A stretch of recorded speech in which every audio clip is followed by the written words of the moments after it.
My name is Jonathan, and I'm going to tell you about my search for Bigfoot in the woods of Oregon. My friend Donnie and I have always been into unexplained things and cryptids and such. Well, around where we live, there are always people talking about Bigfoot sightings. Now, Donnie and I have always been intrigued by Bigfoot. Growing up, we always said we'd find proof of Bigfoot one day. All that said, we decided to take some vacation time one summer and go looking. We figured, you'd never know, we might just find something.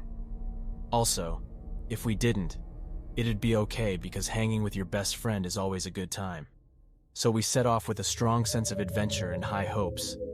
The first day we didn't turn up much, but we had a wicked awesome stick fight, and we shared some recreational goodness amongst one another. Full disclosure, we smoked weed, but unlike what Hollywood tells you, unless you lace that stuff with something special, you're getting some grade A amazing weed. You aren't going to be tripping balls. If anything, we're just relaxing. Anyway, the first day turned up nothing, but we were still happy and having a good time. Sometime around 5 o'clock in the morning, well, we were awoken by some sort of sound that made us excited. We were pretty certain we heard a Bigfoot call. We got some breakfast, packed our stuff up, and continued in the direction of the call. It was pretty sweet out in the woods and the mountains and all. Oregon is a great place if you stay away from the cities, so we trekked for most of the second day, talking about stuff like who would win a fight between Superman and Goku. An age-old question, I know, and what would happen if we were rich. It was good times, and Goku would win hands down, by the way. Day 2 came and went, and there still wasn't much going on other than the call we heard early in the morning. Day 3. We were woken up at 3 o'clock in the morning to another call. It sounded like multiple Bigfoot out in the woods, but we thought this was pretty crazy, but also totally rad, as we didn't expect to hear this sort of stuff so quickly, if at all. We took our gear and continued our search once again in the direction we heard the calls. This time we thought we'd found something. We saw a rather tall, hairy, humanoid-looking creature, but we couldn't get a good angle, so we tried to move closer. As we moved in, this thing must have heard us because it darted off into the woods. It was fast, like 1 second it was there, and the next it wasn't. We were a tad upset because we couldn't get the footage we were trying to get, but we thought it was all good and continued our search. I mean, we might have seen it with our own eyes, but what good is that if you can't get it on camera? Plus, we were a bit far away, so it was hard to say for sure if we were seeing what we thought we were seeing. So in that way, it was a bummer. But this vacation was turning up a lot of good times, and we couldn't be too bummed out by that. Long story short, it could have been the weed, but we were pretty chill about the whole situation. The next few days, there wasn't much to go on or see. It was mostly a lot of walking, and us beginning to debate if we should just head back and go home or not. It was probably around a week out that we made the decision to turn back. The vacation was nice, the scenery was great, but we weren't any closer to finding the proof we wanted, a Bigfoot. Heading back was a long, kind of boring process. I'll spare you a lot of those details. We were both tired and ready to go home, get a shower in, and chill. We were kind of over everything at this point. That said, we did eventually make it back.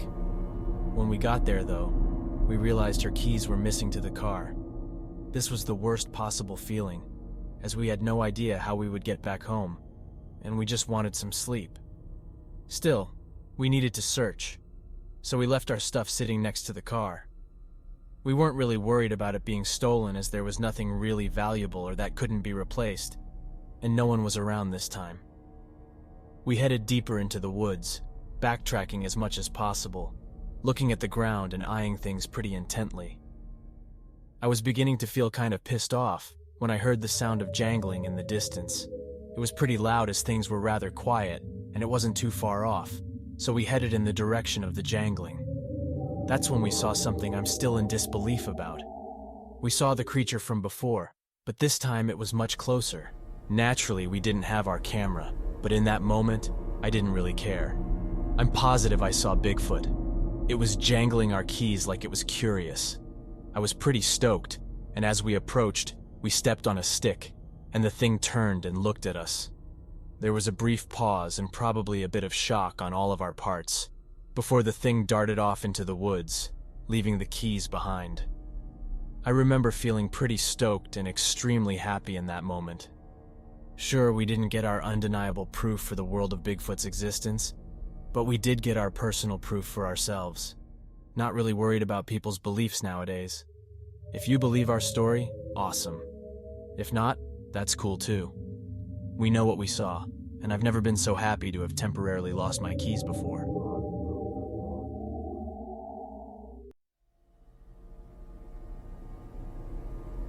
So this isn't a long story, but this is exactly what happened from my recollection. So, me and my friends Chris, Sam, and Kevin went to play airsoft.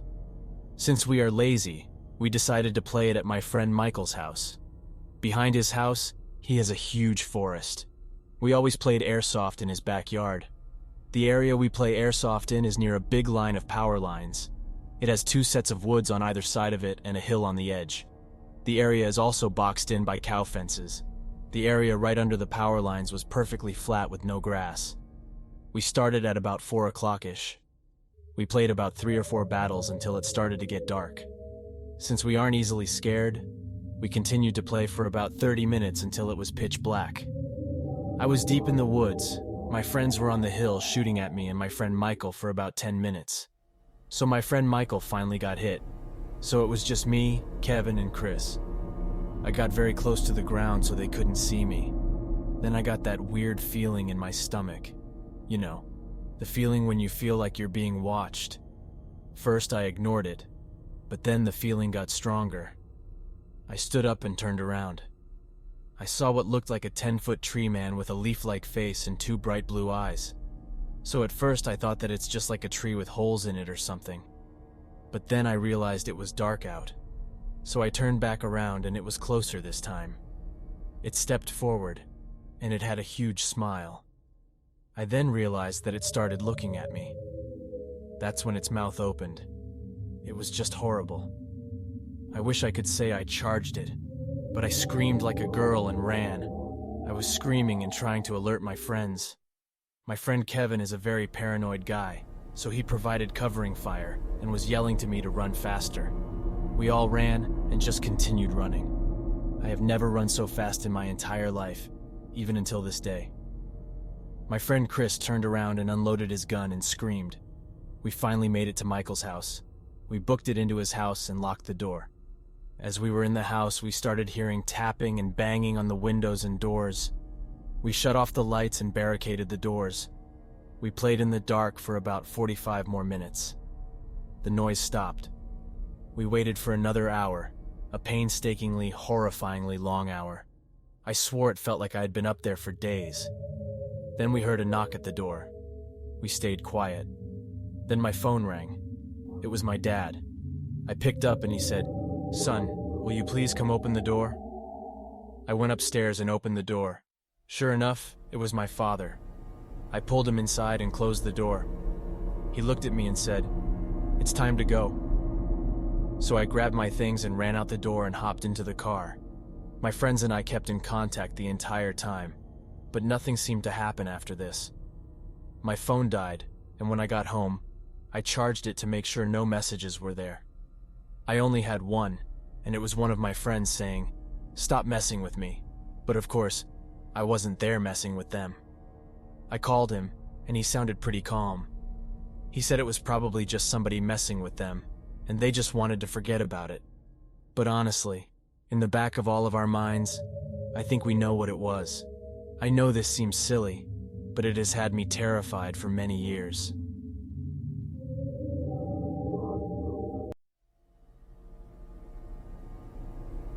My story starts when I was 12 years old and an only child, living with both my mom and dad. We lived in a 2-story farmhouse that was built around 1900, and my father still resides there to this day. He was a police officer for a small city located about 10 miles from our home and worked the midnight shift as a shift sergeant, so at night it was just me and my mom there. The house is out in the country and surrounded by nothing but fields and pastures. So as a child, I spent a lot of time in the fields and woods, playing in the barns we had. My mother was a stay-at-home mom. The house was heated by a Franklin wood stove, the kind that has the doors that open in front and fold up as you open it. It was located in what we called the middle of the room. The downstairs consisted of a large kitchen, a large middle room, and then a big living room. Directly above the wood stove in the ceiling is a metal grate that's about 1.5 feet by 1.5 feet. This is to allow the heat rising off the stove to go upstairs. My parents' room was directly above the middle room, and their bed was right next to the metal grate in their floor. My room was right off theirs. The stairway was located in my room, and the wall that the stairs came up to was completely open, exposing the stairway with a banister to keep you from falling over down the stairs. The incident took place one night in early fall. Dad was at work, so it was just me and my mom at home.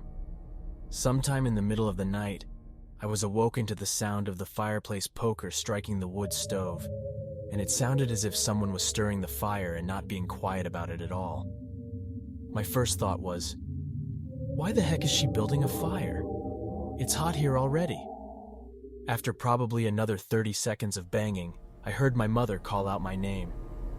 The only thing was, she was calling my name from her room. When she called out my name, the banging stopped, and I responded back with, "Yes, what are you doing?" "Son, I'm not doing anything. I'm in bed." "Then who's doing that?" she asked. I told her I didn't know. I thought it was her, so I got up, a little scared. My thought was that someone had broken into the house.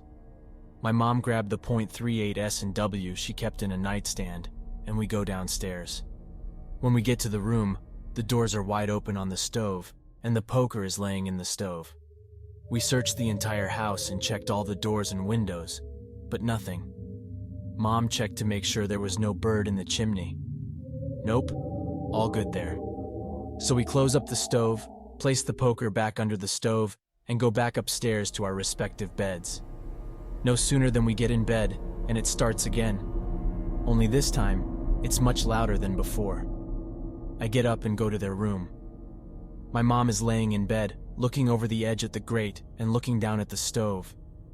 When I looked, I was blown away.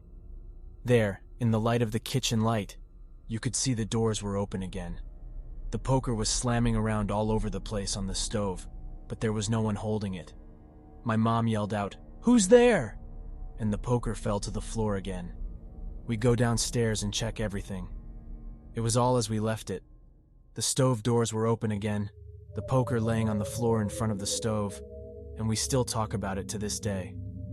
I never saw anything else, and that never happened again. But after that, I would hear the stairs creak slowly in the night, as if someone was slowly walking up them. And even today, it feels like you're being watched in that house. In later years, I discovered that when my dad bought the house, he got it for a very good price. The former owners, an elderly couple, had lived there their entire married life, and when the last one died, it stood empty for a long time. After, it was a rental, and no one stayed. It was found that their only son, a Vietnam veteran, and after coming home developed many issues, until one day he went down to the cellar and took his own life with a rifle. Very sad ending. Still today, that place gives me the creeps big time. There's a dark energy there, and I always hated the cellar. That was when I was a kid, and I didn't even know what happened. It just felt evil, and like there were eyes on you. It was the beginning of a journey into the unknown for me. Even though it was years before the other things began to happen around me, that night still gives me chills big time just remembering it.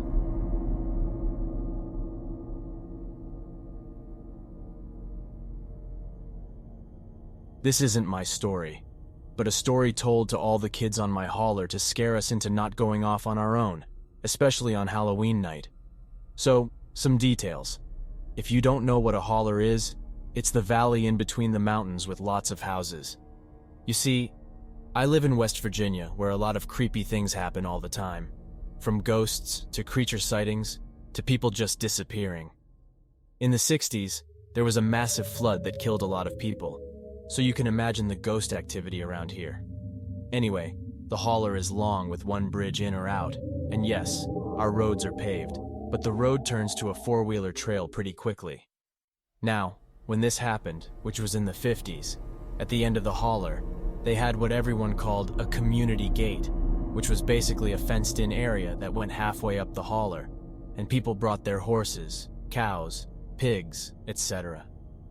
In the morning, they would bring them in, and at night, they would have to take them home, and there was always someone watching them. But these two coal miners had to work late one night, so everyone took their animals home, but the two men's cows. It was 2 cows and a calf. My dad would always get serious at this part, and leaning closer to us kids and say, it was pitch black because there were no lights but the light of the coal lanterns they carried. When the men went to retrieve their animals, they were gone. They figured the cows wandered off, so they got their buddy and his horse, and they started riding up around the howler to try to find them. They made their way up, and soon they ran into the first cow, who was torn to pieces. Being experienced hunters like everyone around here, they knew no animals around here could have done this. It looked more like the killing of us, some sort of satanic sacrificial sport or something. They were enraged, maybe even rabid. So they grouped the rifles, tied, and continued on to find the mama on her calf. They were almost to the end of the gate when the calf ran past them. They were still on their horses. One man jumped off and readied his rifle. They inched closer when their horses started to buck and threw one man off. The other got down and the horse went running off back to the front of the gate. One of the 3 lanterns was their only light due to the horses freaking out, and the man was thrown from the horse. He lost his gun, scared to death. They were ready to go back, and that's when they heard a low, deep growl. It sounded like a panther, but they were rarely spotted this far down the mountains. They quickly turned to see red, glowing eyes staring at them with the body of a cow underneath it. The creature was hunched over, but you could easily tell that it was a large black mass. This was something neither of them had ever seen. It wasn't a bear or even a bigfoot. It looked demonic. It just stared at them, seemingly forever. They were too frightened to move. Then this thing smiled at them. It was an ear-to-ear type grin. It was almost like, I don't know if this makes sense, but if you've ever seen the smiling man's grin. One of the men finally snapped out of the shock and shot this creature.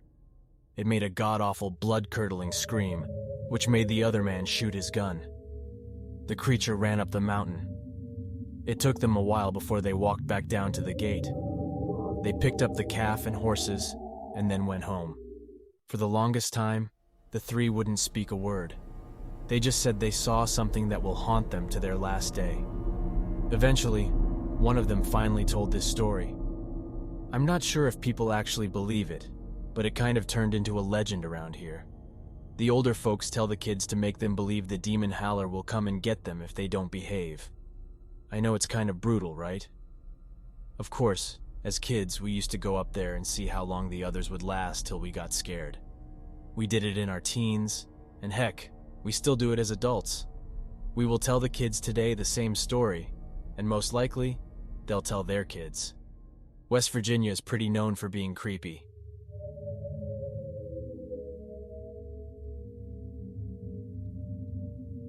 This story is about encountering some kind of cryptid on a 130-acre ranch while out hunting. Personally, I cannot say I know exactly what kind, though skinwalker, Wendigo, maybe something else. I do know exactly what happened when I went hunting for it a year later, though. Before I start, I would just like to warn those who think it's a good idea to go looking for these things. It is absolutely not.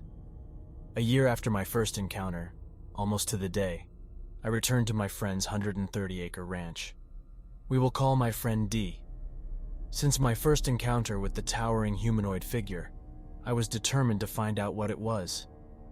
I'm the type of person that if something scares me, I tend to confront it so I will no longer be scared or just to prove to myself that I'm not a chicken. This was one of those moments. I arrived at the ranch around mid-afternoon, my bags full of ammo and my trusty 36 and a 45 in hand. I told D about my plan to go hunting for this so-called Wendigo or whatever, and asked if he would like to go. Being his land, he was curious to see if there really was anything unusual happening on it. He believed I had seen something, as we were good friends, and he had never seen me so shook up as I was after my first encounter, so we agreed to come along. We waited until about 3 a.m. to head out. Almost immediately, the spook factor was greatly increased as an extremely thick fog rolled in. Also, it was a supermoon, so between the fog and the supermoon, it was a perfect setting for a horror movie. We left the house, which sits at the front of the land, and made our way through the various pastures and trees, looking for the main road that goes all the way from the front of the land to the back, past the thick forest to the left of the road. Keep in mind, we had no flashlights. I know, stupid. I had previously seen this thing on my way to the woods, so we headed that way. It was extremely difficult to see. The fog was so thick you could barely see anything right in front of you, just silhouettes of cows and tree-like shadows passing by us as we walked. Suddenly I heard, "Help me!" I turned and could barely make out Dee laying on the ground, writhing in pain. I knelt down to ask what happened. He said, "I stepped in a cow track and twisted my ankle. I can't go any further." Being the awesome friend I am, I helped carry him all the way back to the house.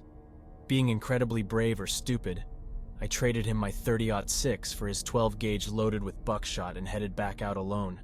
No flashlight. I got back to where I thought we were before and continued on. I moved slowly because it was hard to see, and I did not want to end up like Dee's shotgun loaded and ready to rock. I crept through the fog, taking a step and pausing, listening before I checked another. Suddenly, I hear the sound of cows moving as a herd. They were moving away from me fast as though something spooked them. I assumed it was just me that spooked them, and I kept moving. Then I noticed the sound of the cows had faded fast, and it was now dead silent. No crickets, frogs, owls, or any known creatures of the night. The quiet was almost deafening. Then I heard a voice. "Help me." I won't lie, I just about soiled myself. I heard it again and realized it was Dee. How did he get back out here? He couldn't walk as his ankle had swollen up 3 times his size, and he didn't take the truck. I would have heard it, or seen the headlights. I spun slowly in a 360-degree circle, scanning the milky darkness. "Help me!" It came again. This time closer and followed by the smell of what I could only describe as rotting flesh. I noticed there was something off about Dee's voice, even though it sounded synthetic. Like someone was trying to mimic his voice through a speaker but couldn't get the tone right. It sounded more like a question than a demand. At this point, I was absolutely certain that whatever was looking just outside my range of vision was not Dee.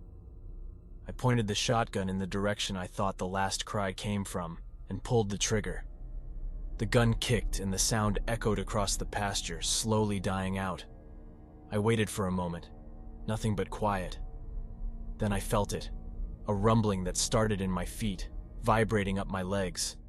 Something heavy was running, an impact in the ground hard. My first thought was, great, I'm gonna get stampeded by some cows. This was no cow. From behind, I was hit hard, knocked me off my feet. I landed on my stomach but instantly rose again, just in time to see a black, dark figure disappearing into the fog. There was a pause, and then the rumble began again. This time, I could clearly hear what direction the sound was coming from. As it got closer, I braced for possible impact. I was expecting a mad cow or a big hog, but to my shock and dismay, that is not what I saw. This thing moved unbelievably fast, but I was able to make out a silhouette. It had to easily be 8 feet plus and ran on 2 legs. It had almost a skeletal body. It hit again, knocking me back about 3 feet onto my butt. I rolled onto my stomach, pointed the gun, and fired. I must have hit this thing because it made a sound that caused me to drop my gun and cover my ears. It was that loud. The sound was like that of a squealing pig, a screaming woman, and nails on a chalkboard, all coming from this thing at the same exact time. Without delay, I stood up and started to run. Ankles be damned, I made it back to the house. By then, Dee had already gone to bed, and the house was quiet. I sat there until the sun came up in total shock. Did I survive a possible Wendigo attack or something else?